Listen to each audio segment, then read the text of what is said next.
পাকিস্তানের জঙ্গি তালিবান। কবি সুবল চন্দ্র বিশ্বাস।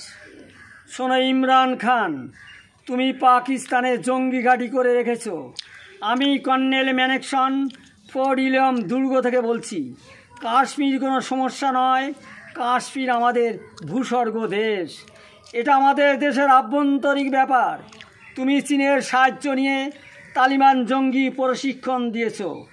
ভারত পাকিস্তান যুদ্ধের শিক্ষা দিয়েছি, কারগিলের যুদ্ধের শিক্ষা দিয়েছি। জলপথে ওই বঙ্গোপসাগর ভারত সাগরে শত শত নৌবহর সাবমেরিন মহড়া দিচ্ছে। লক্ষ লক্ষ বায়ুসেনা অরুণাচল প্রদেশে লাদাখে চক্কর দিচ্ছে। স্থলপথে আমার ওই কোটি কোটি সেনা সাজোয়া রয়েছে। আমার ভারত সেনাবাহিনী এক কাপ চা খেতে খেতে পাকিস্তান দখল করে নিতে পারে। শোনো ইমরান খান, তালিবান জঙ্গি নিয়ে তুমি পাকিস্তানে হয়ে যাবে গোরস্থান। ভারতের কাছে তুমি ছোট্ট শিশু, আর এগোবে না। তুমি হয়ে যাও সাবধান, পৃথিবীর বুকে তোমার নাইকো কোনো সম্মান।